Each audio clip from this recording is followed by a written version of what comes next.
The Plenge site. Named for its owners at the time of its discovery, it is the single most important Paleo-Indian archaeological dig site. Hundreds of discoveries have been made here that impact not only the lives of those that live here today, but also the lives of everyone who takes up residence along the Atlantic coast. Stone tools dating back to the dawn of agriculture have been found there. So, join me in this journey as we discover the formation, inhabitation, and impact of the Plenge site.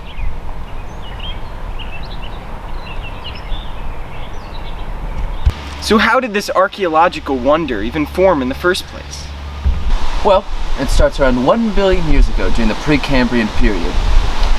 At this time, several proto-continents were colliding together to form the first supercontinent, Rodinia. These series of collisions formed the Grenville mountain chain. The cores of these mountains are the hills that we see today. Now inside of those hills, which as seen are now at the top here, are, well, at the time they were granites, though through metamorphism, which is the changing of rock through heat and pressure, became gneiss. The gneisses and the granites that were not changed or metamorphosed are hardier than the carbonates that make up the valley. This allows for the hills to stay hills and the valley to become a valley. But the tools at Plenge aren't made from Metamorphics. What were they made of? How did they get there? Plence, jaspers, chert, chalcedony. Then you start getting into things, argillites, quartzite, metavolcanics, rhyolite. It's any number of things. You're looking for rocks that have what you call a conchoidal fracture. Yep. You know, that when you apply pressure, it's going to flake out kind of like window glass will. And you want something that is durable. You don't want something that's too brittle. During the Paleo-Indian period, we were mostly using jasper. One of the things about the jasper at Plenge in our area, it's not of quite the same quality, and so we were heat treating it. And what you're trying to do is to raise the temperature up to around 700 degrees, and you want to get a molecular realignment so that you will be able to chip more easily and predictably. This is the same metamorphism that created the gneisses that primarily compose the hills around Plenge. This kit has been heat treated. That is very typical. Then in the later portion of the Paleo-Indian period, they started getting into chalcedony. And the black chert, that was a material that from the beginning of Paleo-Indian times was used, but more often for expedient flake tools, not the points. This geology is cool and all, but what does this have to do with the Plenge site? Limestone underneath the soil at the Plenge site creates a well-drained area. It also helps to neutralize the soil, meaning that nutrients are more readily absorbed into plants, and helps to lower the acidity of the soil, making it more hospitable to agricultural plant life. The chert, flint, argillite shale, jasper, and quartzite are essential for making simple tools and weapons, due to the fact that they are incredibly easy to shape and carve, and are incredibly strong and durable. These are essential attributes for tools and weapons. The hills around Plenge create many lookout points for the natives and points in the valley where it thins. This creates a natural choke point for animals to cross through, making hunting relatively easy for early peoples. But we're getting ahead of ourselves. We haven't even touched on the final reason why ancient people would want to settle at this particular location. Around 100,000 years ago, the Wisconsin glaciation started. Glaciers are giant sheets of ice that weigh so much and are so tall that they move under their own weight. Two of the landforms that glaciers tend to make the most of are valleys and lakes. When glaciers move through valleys, they scour away at the easily erodible sediments that make up the valley floor. they round the walls that make up the valley. Glacial lakes are formed when glaciers erode away at the land beneath them, forming basins. When the glacier recedes, those basins fill with water. Glaciers are perfect for human habitation, since caribou and other Pleistocene animals traverse along the edge of the glaciers. At the time of Plenge's first inhabitation, the glacial maximum was in Hackettstown. When glaciers recede, they dump a ton of nutrients onto the ground. And of course, the ground is sopping wet for about another 5,000 years, during which you've got all these ponds, swamps, you get all kinds of migratory birds. You want to talk about easy place to make a living, yeah. When a moraine is formed for the sediments carried by water from the glacier melting, it is called glacial outwash, which is exactly what lays on top of the limestone and dolomite at the Plenge site. Glacial outwash is excellent for water drainage as well as plant fertility due to the abundance of minerals and sediments that compose it. What you wanted to do was have your habitation sites at what you call lookout points. You're hanging out at Plenge, and why do you want to be at Plenge when you've got what is literally like Serengeti migrations?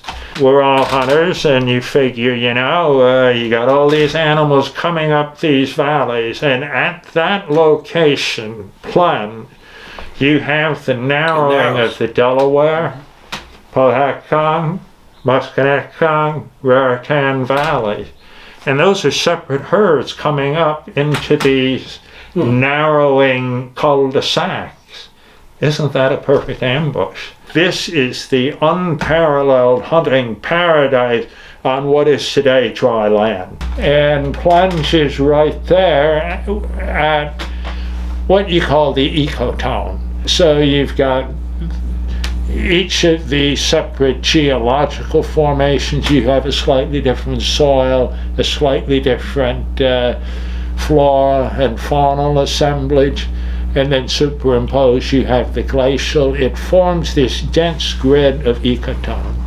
Ecotones tend to be the places where you have the maximum number of plant and animal species. And to have that dense grid of ecotones amidst valleys that are dwindling cul-de-sac, absolutely perfect for hunting at close range, of having predictable pre-Clovis big game hunting.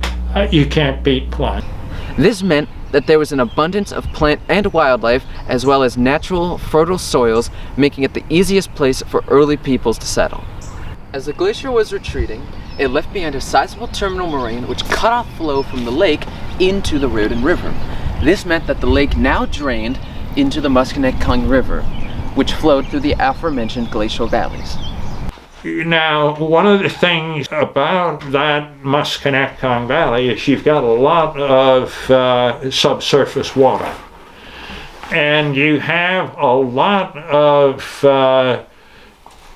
cold spring-fed brooks that are emerging from the bases of the hills. In any place where you have intersection of water and land channels of communication, you tend to have aggregation of Indians. It's also important for transportation. And of course, if you're taking the transportation arteries, you're coming up the Delaware River, you go to Musconetcong, you can either go over to the Raritan, you get to the sea that way, or you can hook a little further to the north and you get onto the Rockaway River and you go through the Passaic Valley. But either one of those is going to put you on the Hudson. And as far as going further south, well, you're going down Chesapeake Bay. That's going to put you on the James. You get down to the Nottoway. We're into the Carolina Piedmont. From Plenge, via the Musconetcong, you can get anywhere that you would want to go as a Native American to get your tools, to get the rocks to make your tools, to get lime. You can go anywhere to get anything. Plenge is the information highway. You keep mentioning these native peoples. Who were they? Why did they settle there? We know that they were coming to Plenge not just from the far northern reaches like Nova Scotia. They were coming up from the Carolinas as well. The earliest users of the site that we can accurately say were there were from the Clovis time period, starting around 12,000 years ago. What we think of in terms of population size, family bands, and there might be 1, 2, maybe 3 nuclear families, closely related, totaling somewhere between 25 and 50 people, and they're one group. These people were among the first peoples to inhabit North America. If I were going to give you the conventional answer of what's the oldest artifact, we're back to 13,000 years ago. The Clovis peoples who first made it to Plenge were the first to make it to the Atlantic Ocean. They were drawn to the site for the ease of hunting. There is no location that we know of that would offer such a splendid multi-valley hunting opportunity for people who are there in pre-Clovis times, and they can go after the Mastodon, the mammoth. The most important tools that were found at Plenge are fluted arrowheads. Paleo-Indian fluted points, they are datable diagnostics. They are the most diagnostic projectile points in North America. And we look at those, and the consensus among the professional archaeologists is that we have Paleo-Indian fluted points that can be legitimately considered Clovis. Fluted means that the bottom of the arrowhead has been chipped away and smoothed out. Fluted arrow points were only made by the Clovis peoples and are the main way to identify their tools. Normally, fluted points are exceptionally rare. However, over 100 fluted points have been found at Plenge. These points were made by slowly chipping away at rocks with a conchoidal fracture. They also used these flakes as one-off tools if they needed to scrape off the hide of an animal or cut something. And the particular type of flake, if you were working with flakes, sometimes what you would do is just unmodified flake, expedient tool, that's it. Sometimes you would retrim the edges, and these would be knives. So these are paleo knives. You're going early archaic, middle archaic. There's a whole bunch of these middle archaic point types. And then you're coming down to stuff that's relatively recent, woodland times. We also made a lot of flake tools during Paleo-Indian times, but it's mixed in with all this other stuff. Some of the later stuff, a lot of it's jasper, but there is some of the argillite. There's some Wantage argillite here, there's some Lockatong. Then you've got what you call red Norman scale chert from the Hudson Valley. This guy, this looks like Triassic red bed. This is your Lockatong. This is North Jersey black chert. This is quartzite, and then here's one from eastern Massachusetts. So we had, there's Lockatong argillite. Those are the most common artifacts that you find on a Paleo-Indian site. There was also a great variety among the tools that were found. This Misosini, that is from way up in Quebec. Here's early archaic. This is from eastern Massachusetts. Here's some more from eastern Massachusetts. That's Otter Creek in Vermont. This is more eastern Massachusetts. This is Rhode Island. This is Vermont. Massachusetts. And then here's one late Paleo Indian from right across the river. It's from North Carolina. We're in touch with everything along the Atlantic slope from South Carolina, North Carolina border up to the Kennebec River in Maine. All of these things were coming together here. This level of diversity is not found at most other sites. It's what makes Plenge different and special.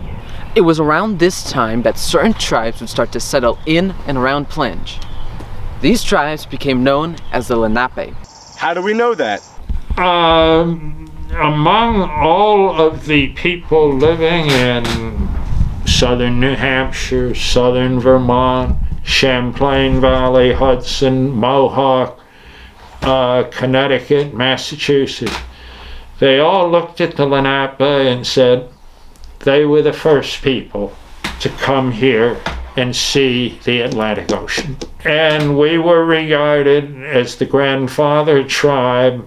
But if you talk to the Indians who live in this area, or the Lenape who are in the reservations in Oklahoma, Ontario, Plenge is where it all started. Plenge is the Garden of Eden. The archaic peoples came next, spanning from 8000 BC to 1000 BC. These peoples had much more variety in the tools that they made. They made axes. If you're looking at the axes and things like that, well, we were making ours out of basalt, or we were making out of Precambrian gneiss. But then you get some minority materials in wood marble, Belleville sandstone. They were using that for the hoes, axes. Whetstones, better arrowheads and spear points, and pendants made for spiritual reasons. These peoples determined Plenge to be a spiritual center, a place where they could continually come back to. This explains the on and off nature of finding the artifacts at Plenge. These peoples abandoned the fluting of their ancestors and moved on to the notches that we, today, more closely associate with arrowheads and spear points. Well, what happened to the site? By the time that the colonials came to America, the Lenape were already starting to leave Plenge. It was on the decline. By the time that the early Americans found this incredibly fertile field in an incredibly strategic position, well, they made a farm. As demonstrated by the plants, it is a farm. But it's not over. They're still finding artifacts today, though not in the same volume, older artifacts when they are found. And a book is being written on it by a local expert, Dr. Eddie Struve. Great deal has been done for the community by this site, and it'd be a shame if it was forgotten. But it's not over, and it may never will be. This is the picture of where we stand with Plenge today. We're still figuring it out. There's no other staging area where we can trace the Paleo-Indian migrants to groups that were still functioning as social organizations in colonial time. I think that there is a substantial likelihood that major archaeological discoveries can be made in these areas. And so here we are looking at all of this very exciting new knowledge and information that's coming out. It's not like all the work's been done. In fact, some of the greatest work, I think, is in the future. There is no other Paleo-Indian site in America that comes close to matching that. Dozens of discoveries have been made in the past 40 years, and hundreds more are to be discovered in the future. This is the Plenge site, but in many ways, it's more than that. It's a story of human advancement against an unmoving ice wall, human victory over a changing climate, and archaeological wonders hidden beneath your very feet.